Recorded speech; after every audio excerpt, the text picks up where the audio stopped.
August 1945. A small village in southern Japan. Smoke drifts from distant fires, remnants of air raids and scorched rooftops. The summer heat presses down on cracked streets, mixing with the heavy scent of burned rice fields. Elderly villagers sit on the edges of pathways, hands folded over knees, eyes wary and watchful. Their lives, like the country around them, have been defined by decades of hierarchy, respect, and unbroken social codes. Discipline is silent but absolute. Age commands authority. Custom dictates behavior. From the horizon, American soldiers appear, uniforms crisp despite the chaos, helmets glinting in the sun. They are armed, trained, and unmistakably foreign. Villagers stiffen, expecting orders, intrusion, or even violence. Memories of destroyed cities and sudden bombings heighten suspicion. But something unexpected happens. A group of soldiers approaches the elders slowly. Their posture shifts. Hands drop to sides. Heads bend forward slightly. A bow. Deep, deliberate, respectful. The villagers freeze. Eyes widen. Whispers ripple through the group. No one expected this. To bow before speaking, to show respect to those they had conquered, was unimaginable. In that pause, the world shifts. Authority remains, power is present, but humanity asserts itself first. By August 1945, Japan was a nation teetering on the brink of collapse. 4 years of total war had left cities in ruins, populations exhausted, and the infrastructure of daily life shattered. Tokyo, Osaka, Hiroshima, and Nagasaki had endured devastating bombings. Supply lines were broken, food shortages and disease were rampant. Civilians had endured rationing, evacuations, and air raids for years. Life had been reduced to survival, measured in days rather than months. The social fabric of Japan had long emphasized hierarchy, duty, and respect, particularly toward elders. Confucian principles had permeated society, creating expectations of obedience and deference. Within families and villages, age carried authority. Decisions were made collectively, but elders' opinions guided outcomes. Respect was not optional. It was a moral and social necessity. When American forces advanced into Japan after the surrender announcement, civilians expected disruption. Occupation, in their understanding, meant intrusion into private lives, confiscation, and assertion of foreign authority. Wartime propaganda had painted Allied soldiers as ruthless invaders. Newspapers, radio broadcasts, and government messaging emphasized enemy brutality. Rumors of looting, violence, and disrespect toward civilians filtered in from China, the Philippines, and elsewhere. For villagers encountering the Americans for the first time, the military presence was intimidating. Soldiers were armed, disciplined, and clearly in control. Their behavior carried the unmistakable weight of conquest, yet there was uncertainty. What rules governed these occupiers? What expectations would they enforce? How would they treat civilians, especially those who had lived under strict obedience for decades? The custom of bowing, integral to Japanese social interaction, was well understood by all generations. To greet someone improperly was to risk offense. To ignore protocol was to threaten social order. Villagers assumed that foreign soldiers would have no understanding of these nuances. They expected blunt commands, perhaps indifference, possibly even coercion. In this tense atmosphere, the first encounters became a test of both cultural understanding and military discipline. The U.S. Army had prepared for occupation not only as a military exercise, but also as a process of stabilization. Soldiers received instructions emphasizing respect for civilians, maintenance of order, and minimization of unnecessary harm. Yet nothing could fully predict the reactions of a population steeped in centuries of hierarchical social practice, now facing a foreign army with unfamiliar customs. As American soldiers approached villages and towns, one simple gesture, a bow, would become a flashpoint. It challenged assumptions, reshaped perceptions, and created a moment of cultural collision that left civilians stunned. American occupation policy in Japan was shaped by lessons learned in Europe and the Pacific. Military planners understood that the treatment of civilians would influence long-term stability. Unlike previous campaigns focused solely on defeating enemy forces, The Japan occupation required delicate balance. Assert authority while preventing unrest, enforce control while demonstrating respect. Soldiers were trained to interact with local populations cautiously, recognizing the deep cultural norms that governed everyday life. The bow, a simple act of lowering one's head or bending at the waist, carried profound significance. In Japanese culture, it signified respect, humility, and acknowledgement of social hierarchy. To ignore it was rude, even insulting. To perform it incorrectly could cause offense. For American soldiers, performing such gestures was foreign, counterintuitive, and culturally sensitive, but necessary for building trust and easing tensions. Villagers watched carefully as U.S. soldiers approached. Women clutched children to their chests, fearing aggression. Elderly men, accustomed to unquestioned respect, observed posture and gaze with suspicion. Their assumptions were rooted in years of authoritarian rule, where hierarchy and obedience were enforced strictly. They expected the occupying force to assert power in ways they could recognize, commanding, correcting, taking what they wanted. Yet the Americans behaved differently. Soldiers paused before speaking. They lowered their heads slightly, bowing with deliberate care. Words were spoken softly, politely, acknowledging the authority of elders. Weapons remained at the side or slung safely on their backs. Orders were issued with clarity, but without aggression. The gesture was small, almost imperceptible, yet its meaning was immediate and unmistakable. The villagers' reactions were mixed. Some were skeptical, glancing at neighbors for confirmation. Others were shocked, their eyes widening in disbelief. These were people conditioned to expect domination or even violence, now confronted with restraint, politeness, and recognition of their social customs. Whispers spread, carrying astonishment from one household to another. The simple act of bowing became the central focus of an entire village's attention. This response was not isolated. Across occupied regions, similar interactions unfolded repeatedly. Soldiers consistently performed gestures of respect, demonstrating awareness of local hierarchy. Commanders emphasized that discipline extended to cultural sensitivity. The cumulative effect was profound. Civilians began to perceive the Americans not merely as conquerors, but as forces capable of restraint and adherence to principle. By acknowledging elders in this way, American soldiers disrupted expectations and created a psychological turning point. Civilians could begin to separate authority from oppression. They could see that power could coexist with respect. This quiet cultural exchange, carried out in towns and villages throughout southern Japan, laid the foundation for the more structured, orderly occupation that would follow. In the pause that followed, villagers adjusted their assumptions. Fear was tempered by recognition. Shock gave way to cautious observation, and in that space, the first seeds of trust and the first cracks in the narrative of inevitable humiliation took root. For the Japanese civilians, the bow was more than a gesture. It was a human signal.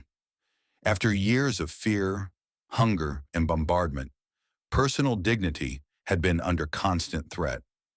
Elders, in particular, bore the invisible weight of responsibility, guiding families, preserving traditions, and maintaining composure under chaos. When American soldiers bowed, it acknowledged them as individuals rather than merely as subjects of occupation. Women watching from doorways felt a mix of disbelief and relief.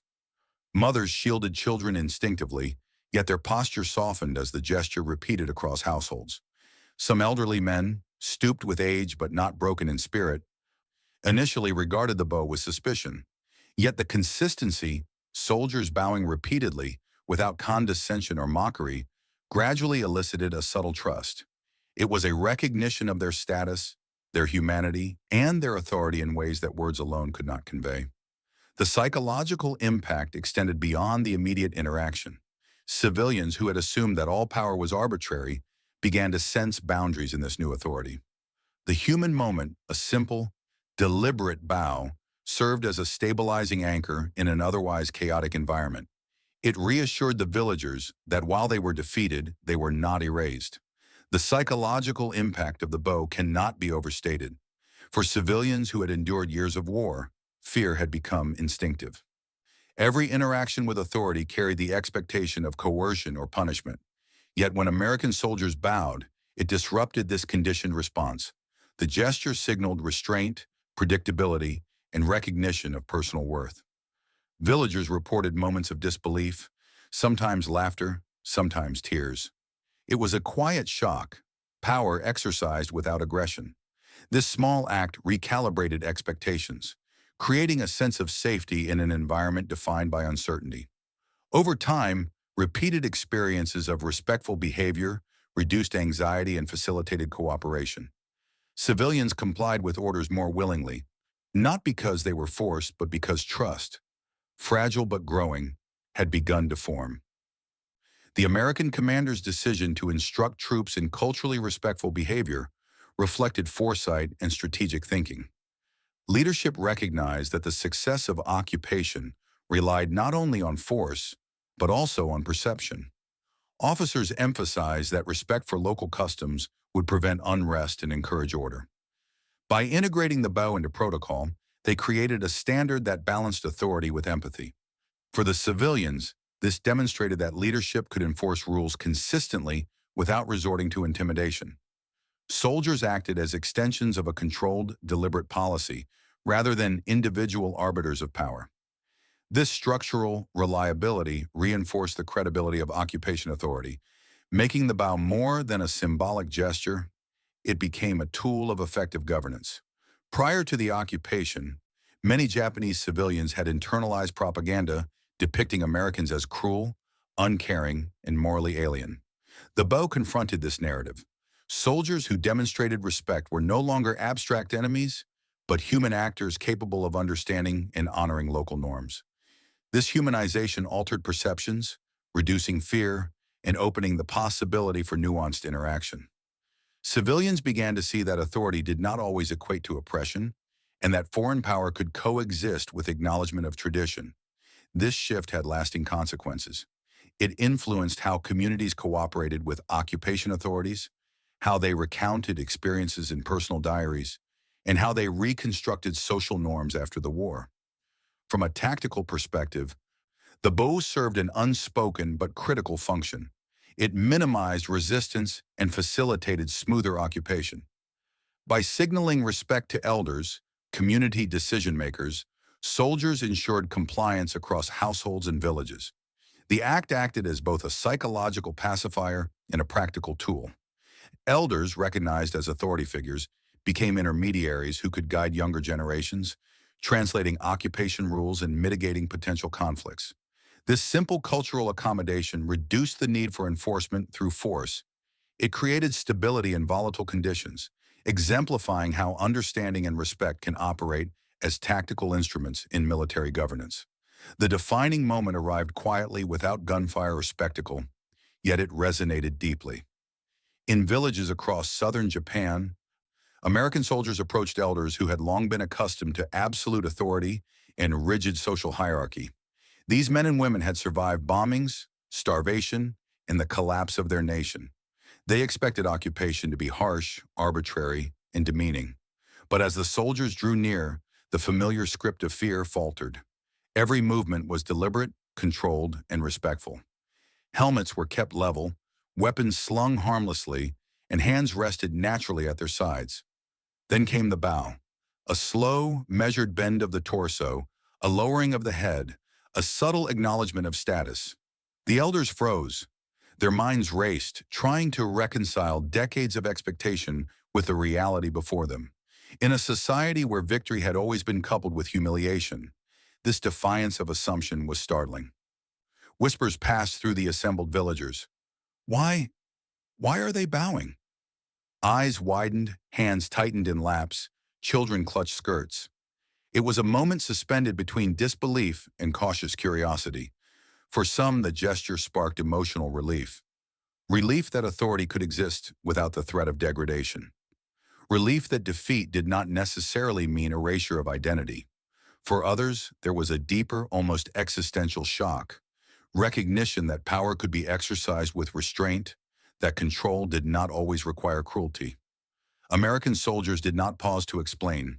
They did not justify the gesture. It was not an act of flattery or performance. It was an extension of training in military discipline, a deliberate adherence to policy emphasizing respect for civilians. In its simplicity, it communicated far more than words could: acknowledgement, recognition, and human dignity amidst the chaos of war. The impact extended rapidly. Elders, once tense and defensive, began to soften, allowing small gestures of cooperation, nods, brief answers, even a tentative step forward.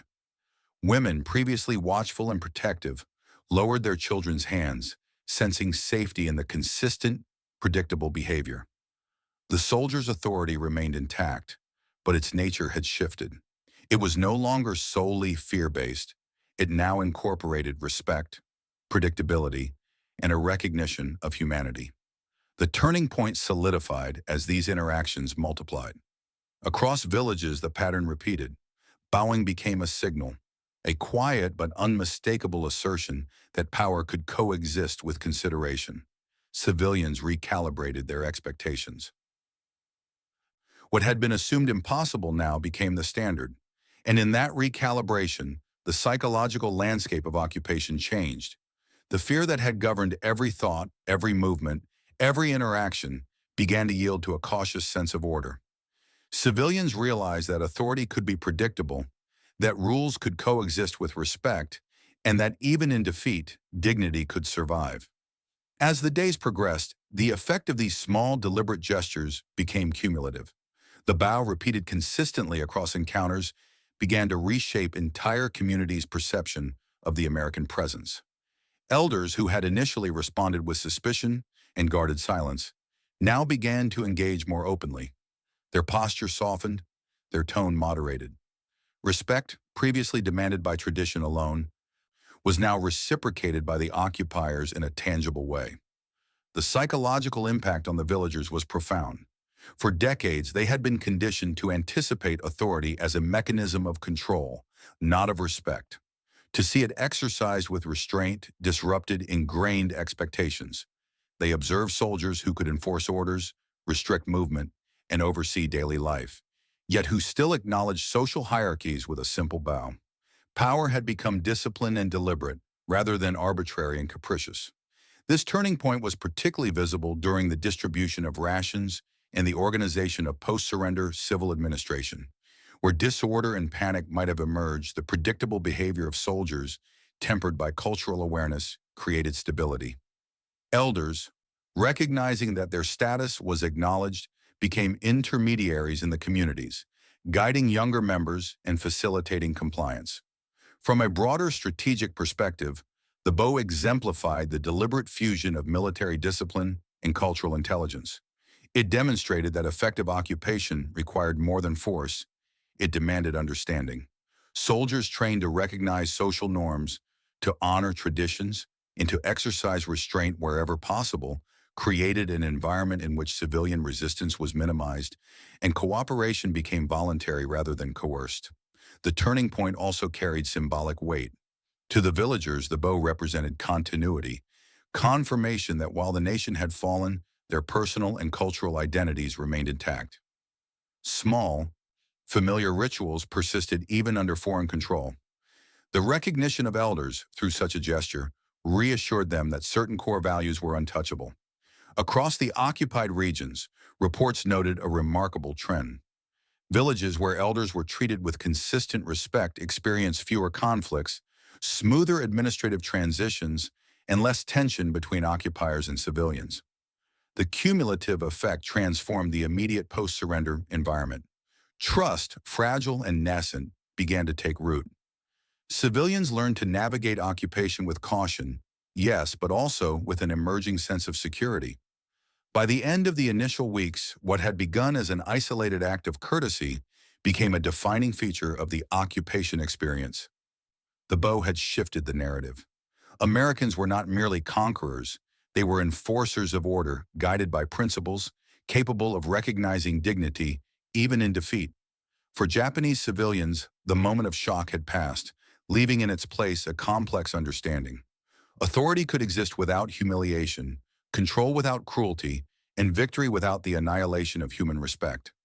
This climactic realignment set the stage for the aftermath, where long-term consequences, psychological, cultural, and moral, would unfold across post-war Japan.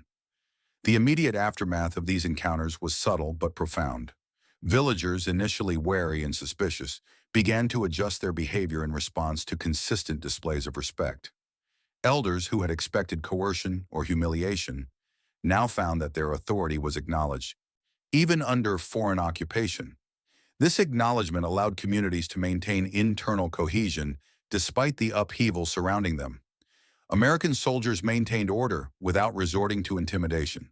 Ration distributions, curfews, and administrative directives were enforced with clarity and consistency, but always tempered by courtesy. Civilians noted the difference immediately. Authority existed, but it was exercised predictably and with restraint. Where fear might have dominated interactions, respect established a new equilibrium. Psychologically, this created a space for recovery. Civilians who had endured years of bombings, deprivation, and strict societal control found that personal dignity could survive. Simple rituals like the POW served as anchors, preserving social identity in the midst of displacement and defeat. These gestures reminded elders that their role within the family and community remained recognized, even as the nation lay in ruins. Reports from occupation zones reflected these effects. Camp administrators and military correspondents noted fewer conflicts in villages where cultural protocols were observed. Civilians complied with directives not out of fear alone, but because trust, fragile but present, had begun to form. This trust was both practical and psychological. It smoothed logistical operations and reinforced the perception that the occupiers were guided by principle rather than whim. In contrast, regions where cultural customs were ignored or misunderstood experienced tension and occasional unrest. Soldiers who dismissed local norms inadvertently amplified fear and resistance. The U.S. Army quickly recognized that adherence to local customs, even small gestures like bowing, could function as a force multiplier, reducing friction, ensuring compliance, and fostering a cooperative environment. The impact extended beyond the immediate community. Stories of respectful treatment spread across villages, passed orally from one household to another. Mothers, fathers, and elders recounted what they had witnessed. The POW became more than a gesture. It became a symbol of a new kind of authority, one in which victory did not necessitate humiliation. Over weeks, this created a profound, if understated, cultural shift. Civilians began to perceive American soldiers not as faceless invaders, but as disciplined actors capable of recognizing human dignity. The simple act of bowing reshaped expectations, establishing boundaries for behavior and creating the conditions for a more stable and orderly occupation. The subtlety of the aftermath, quiet observation, incremental trust, and psychological reassurance laid the groundwork for the broader consequences of occupation, influencing social dynamics, morale, and the long-term reconstruction of Japanese society. As weeks turned into months, the effects of the Americans' culturally sensitive approach became increasingly visible. Civilians who had initially been apprehensive began to engage with soldiers more openly, asking questions, seeking guidance, and even volunteering information that aided the administration of resources. The POW, repeated in every village, had become a recognizable marker of trustworthiness and consistency. Elders emerged as intermediaries. Their authority, acknowledged by the occupiers, allowed them to guide younger villagers in navigating the new social order. This was particularly important in rural communities, where decisions about ration distribution, work assignments, and rebuilding efforts relied heavily on local leadership. The acknowledgement of status through respectful gestures reduced friction and enhanced cooperation. Military observers documented the broader implications. Units that consistently practiced culturally aware conduct reported smoother operations, fewer misunderstandings, and less need for enforcement through force. Reports highlighted that the recognition of local customs, especially gestures of respect toward elders, significantly reduced anxiety among civilians and promoted compliance. In contrast, regions where soldiers neglected such practices experienced resistance, confusion, and occasional conflict. The moral dimension also resonated. Civilians recognized that power could be exercised with restraint. Unlike previous experiences under authoritarian regimes, victory did not demand humiliation. Defeat did not erase personal dignity. For many, this realization had a lasting psychological impact. Diaries and letters from the period frequently mention surprise and appreciation at the soldiers' behavior. One elderly woman noted in her journal, "They could have taken everything, yet they bowed. They spoke with us, not at us." These interactions subtly shifted cultural perceptions as well. Villagers began to understand that authority and respect were not mutually exclusive. They adjusted their expectations of power, distinguishing between arbitrary domination and disciplined governance. This nuanced understanding played a critical role in the broader post-war reconstruction, shaping interactions between civilians and occupiers across the country. Even beyond the immediate post-surrender period, the lessons of restraint persisted. When local governments were re-established and civil administration expanded, the foundation of mutual recognition, established by small gestures like the bow, remained influential. Civilians were more willing to participate in rebuilding efforts, engage with officials, and comply with new regulations. The symbolic power of these respectful interactions underscored the effectiveness of cultural intelligence as a tool for stability and governance. In the end, the bow was not a dramatic or violent turning point. It was a quiet act that created ripples across communities, reshaping expectations and demonstrating the potential for humanity even in the shadow of defeat. It prepared the ground for long-term cooperation, minimized resistance, and allowed civilians to retain a sense of self-worth despite the collapse of their nation. This understanding naturally leads into the final reflection on what these moments meant for history, culture, and human dignity. In the ruins of post-war Japan, small gestures often carried greater weight than grand proclamations. The bow of an American soldier before a village elder was more than a momentary act of politeness. It was a statement about the exercise of power, the recognition of humanity, and the preservation of dignity amidst devastation. History remembers victories and defeats, treaties signed and battles won. Yet sometimes it is the quiet acknowledgement of respect that leaves the deepest mark. In a society where hierarchy and ritual govern daily life, the simple act of bowing affirmed continuity and identity. Civilians could feel seen, even in defeat, and maintain a fragile sense of self amidst the collapse of their nation. This moment demonstrated a crucial principle. Authority need not rely solely on fear. Discipline paired with empathy, strength exercised with restraint, and victory guided by understanding created an environment where cooperation and trust could emerge. By choosing to respect elders, American soldiers reshaped the psychological landscape of occupation, fostering stability without humiliation, compliance without coercion. For the villagers who witnessed it, the gesture became a touchstone of memory. It affirmed that even in the shadow of loss, personal dignity and cultural tradition could endure. Across post-war Japan, these small acts influenced interactions, guided behavior, and provided a model of humane authority, a reminder that history is not only written in battles and treaties, but in the moments when power is exercised with conscience. In the end, the bow before the elder was not merely a courtesy, it was a quiet testament to the possibility of humanity within war. And in that quiet, the enduring lesson remains clear. Respect, even in the face of conquest, can alter lives, shape societies, and echo through history far longer than any weapon ever could.